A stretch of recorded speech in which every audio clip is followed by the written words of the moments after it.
Hello, and welcome to another episode of DevOps Quick Bites, your friendly guide to all things Salesforce DevOps. I'm Rob Cowell, and today I want to talk to you about observability in Salesforce.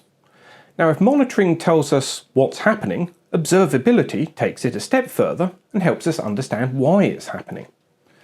So, if that sounds good to you, stick around.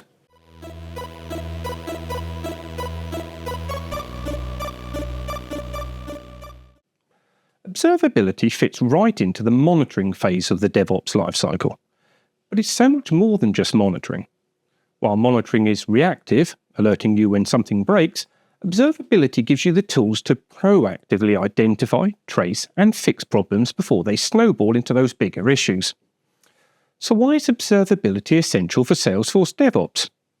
Well, first, it gives you a clear view of what's happening across your org. Metadata changes, user activity, API limits, and more. Secondly, it helps you reduce the downtime by connecting the dots between system behaviours and potential issues. And finally, it helps enable data-driven decisions, making your deployments smoother and your team lots more agile. Now, observability is built on 3 pillars. Logs, which are detailed records of what happened in your system, like metadata changes or API calls. Then there's the metrics, quantitative data that tracks system health over time, like API usage or flow execution rates. And then there's traces, following the path of a single transaction across multiple services, kind of like tracking a deployment from a Git commit to its impact on an end user. So let's break down how to build observability in Salesforce. Let's start with logs. Use Salesforce debug logs or Gearset snapshots to track every change across your org. For the metrics, set up dashboards to monitor critical indicators like data storage, API usage, or page performance. Salesforce's built-in org health dashboard is a great place to start with that.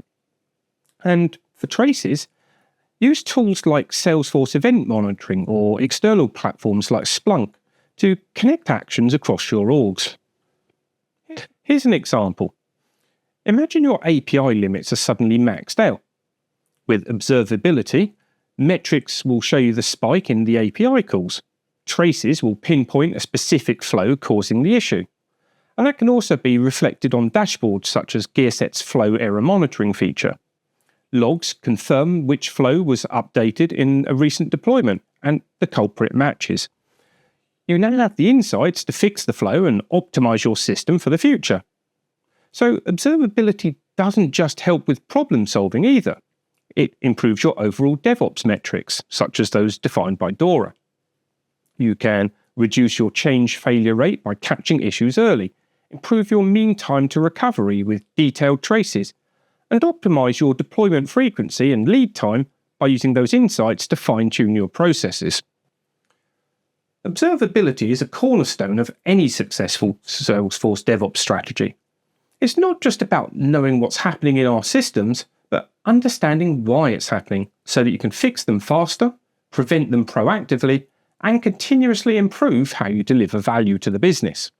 Now, adopting observability will let your teams focus on working smarter, not harder, help you ship faster with fewer hiccups, and keep your Salesforce environments generally running smoothly and efficiently.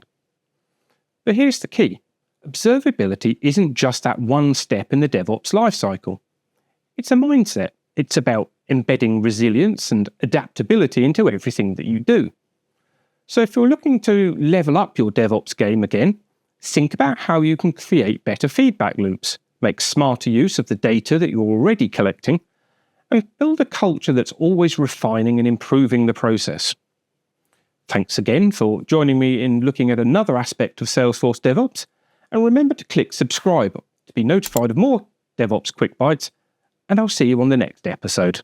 Bye for now.